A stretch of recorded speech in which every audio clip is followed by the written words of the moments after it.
Halo semuanya, nama saya Antoni Halim, NPM 2031056. Jadi pada hari ini saya akan menjelaskan artikel saya untuk tugas ujian akhir semester Bahasa Indonesia. Dan dosen pengampunya Bu Dewi Moetiawati. Jadi judul artikel saya adalah tentang utamakan bahasa Indonesia, lestarikan bahasa daerah, dan kuasai bahasa asing. Untuk pertama-tama, bahasa sendiri merupakan sarana untuk mempermudah penyampaian gagasan, perilaku, dan perasaan.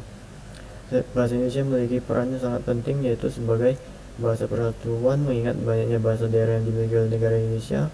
Namun pada saat ini kesadaran masyarakat, terutama kalangan mahasiswa, terhadap pentingnya bahasa Indonesia masih sangat rendah. Banyak kalangan mahasiswa yang berpendidikan tinggi tidak memahami tentang kaidah dan standar penggunaan bahasa Indonesia yang baik dan benar. Banyaknya budaya luar yang masuk ke Indonesia dan tanpa disadari masyarakat Indonesia sangat mudah untuk menirunya. Hal ini juga berdampak pada penggunaan bahasa Indonesia yang tidak sesuai dengan standar bahasa yang telah ada. Begitu juga dengan bahasa-bahasa daerah yang ada di Indonesia, memiliki ciri dan karakteristik yang berbeda antara satu bahasa dan bahasa yang lain. Keunikan bahasa setiap daerah menandakan identitas daerah tertentu, sehingga penting untuk dilakukan sesuatu kajian yang dapat dengan jelas menunjukkan keunikan tersebut. Hal tersebut itu perlu menjadi perhatian utama karena kebanyakan dalam menyebut bahasa ada yang satu dengan lain merupakan bahasa yang berbeda atau hanya perbedaan variasi. Belumlah jelas masing-masing daerah tidak ingin bahasanya disama-samakan dengan bahasa di daerah yang lain. Fungsi bahasa daerah. Sebagian besar masyarakat Indonesia menjadikan bahasa daerah sebagai bahasa ibu. Di samping itu, ia juga berfungsi sebagai bahasa budaya, bahasa pemersatu intraetnis, mempererat keraban serta untuk mengetahui sejarah dan bukti peninggalan nenek moyang dalam bentuk perangkat tertutur. Bahasa daerah memegang peranan penting sebagai identitas, ciri khas, alat komunikasi, dan instrumen selama berabad-abad hingga ribuan tahun lewat lisan dan tulisan.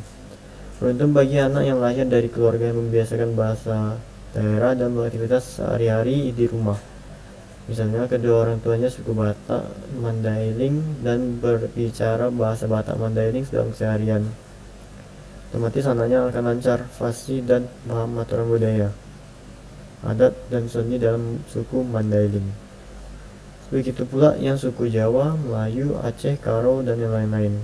Ketika si anak tumbuh besar, dia tidak saja menguasai bahasa daerah yang diterimanya di rumah dan di lingkungan sosial masyarakat, tapi juga akan fasih menguasai bahasa Indonesia sebagai bahasa nasional yang didapat di bangku sekolah TK, SD, SMP, SMA, hingga perguruan tinggi. Ini terakhir untuk kesimpulannya, dari semua hal yang perlu ditekankan adalah pesan atau makna yang terkandung di dalamnya.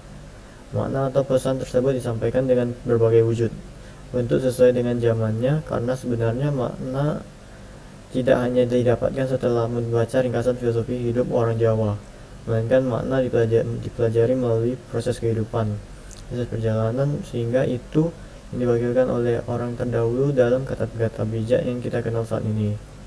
Oleh karena itu, memahami makna perlu belajar dari yang dasar. Belajar dari dasar itu adalah memakai bahasa tersebut sehari-hari. Ini adalah langkah awal untuk memahami bahasa yang terpenting. Kedua adalah setelah memahami makna, seseorang mampu memberi pemahaman pada orang lain, seperti dia memberi pemahaman pada anak usia 6 tahun. Jika nantinya bahasa daerah tinggal catatan sejarah, maka itu juga tetap penting. Karena mereka yang butuh pasti mencari sampai ke akar-akarnya. Jika nanti bahasa daerah sudah tidak lagi didengar, tapi tetaplah ada dokumentasinya, sehingga generasi selanjutnya dapat belajar dari masa sebelumnya. Oleh karena itu, bahasa daerah tetaplah penting untuk dilestarikan. Sekian dari presentasi saya ucapkan terima kasih.